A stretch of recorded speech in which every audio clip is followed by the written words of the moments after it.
तो वेलकम है आपका द थ्रिलिंग वीक्स के एपिसोड सरकटे में।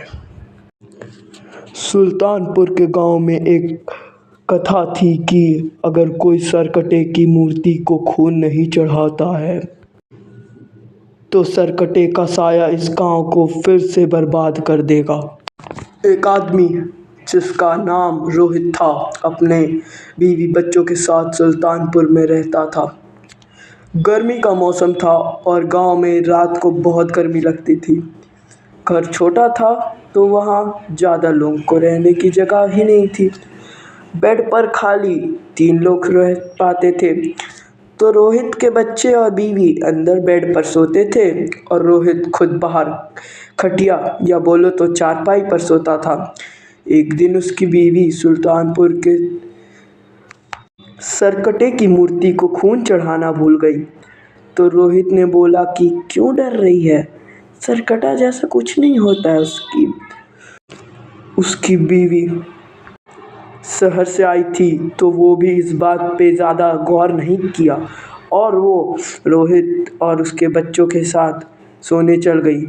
पहले वो लोग अंदर चल गए, फिर रोहित सोने से पहले पुराने खंडर घर के बगल पेशाब करने जाता है।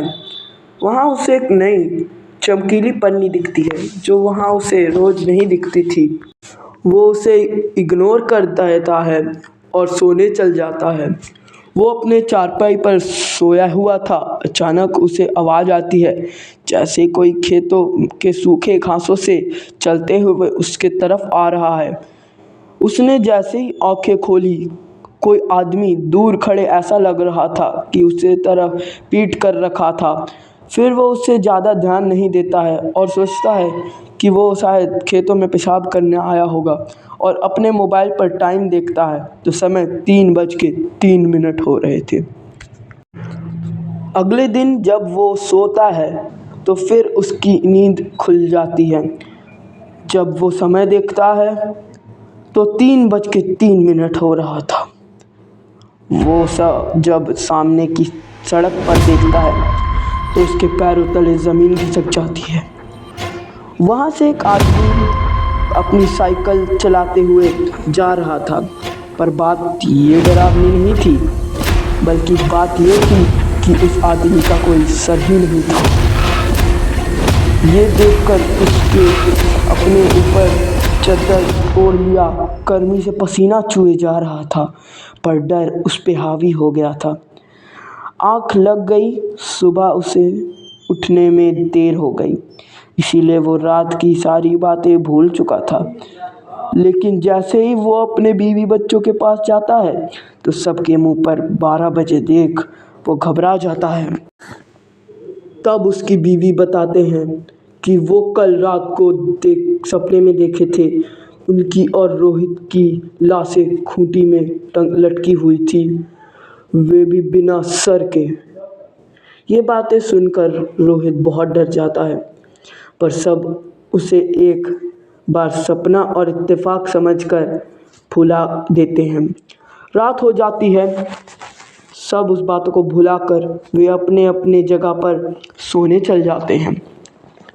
आज फिर रोहित की आँख खुलती है तो समय 3:03 हो रहा था। तो रोहित अपनी आंखें बंद कर लेता है और थोड़ी खुली आंखों से देखता है कि सरकटा अपने हाथ में कुल्हाड़ी लिए उसके एकदम सामने खड़ा था। वो अपनी आंखें बंद कर लेता है। तभी ऐसा लगता है कि कोई उसके कानों में कुछ बोल रहा है। तभी ध्यान से सुनने पर पता चलता है कि वो जो भी बोल रहा था और जो भी था वो कहना चाह रहा था चमकीली पन्नी। जैसे ही सब कुछ शांत होता है उसकी आंख लग जाती है। सुबह जब वो उठता है तो वे तुरंत ही एक जाने माने बाबा के पास जाता है और उस आदमी के बारे में बताता है और कल उसके कान में बोला गया वो शब्द, वो चमकीली पन्नी, सबके बारे में बताता है। तो बाबा बोलते हैं कि तुम बस एक बाल्टी बकरी का खून और उसमें केरोसिन मिलाकर चमकीली पन्नी पर डाल देना, और याद रहे चमकीली पन्नी खुलनी नहीं चाहिए, और आधी बाल्टी खून सरकटे की मूर्ति के ऊपर चढ़ा देना और चमकीली पन्नी वहाँ रख देना, वो भी खुल जाए। याद रखना कि उसमें केरोसिन डाला होना चाहिए, और चमकीली पन्नी खोल के ही रखना और उससे पहले मत खोल लेना। जैसे बाबा ने कहा वैसे ही रोहित ने किया। वो चमकीली पन्नी को केरोसिन में खून में डुबाकर ले गया और पूरे मूर्ति पर केरोसिन वाला खून से नहला दिया, और वो जैसे ही चमकीली पन्नी खोलता है तो उसके पैरों तले ज़मीन खिसक जाती है। वो एक सर था, वो डरते हुए उसके सर की जगह पर रख देता है जहाँ सरकटे का सर नहीं था, और वहाँ अलग आग लग जाती है जो कि बिल्कुल अलग थी। वहाँ चिल्लाने की आवाज़ आने लगती है, जैसे वहाँ हजारों आत्मा एक साथ मुक्ति पा रही हो।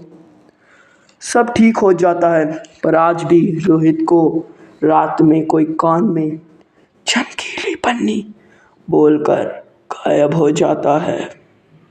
तो कैसी लगी आपको ये कहानी हमारे द्वारा सुनाई गई? अगर आपको ये कहानी अच्छी लगी तो वीडियो को like and the thrilling weeks channel को सब्सक्राइब कर दीजिए, और वीडियो को ज़्यादा से ज़्यादा शेयर करिए, और आपका सबसे डरावना पार्ट हमें कमेंट करके बताइए। मिलते हैं अगले हॉरर वीडियो में विद थ्रिलिंग वीक्स।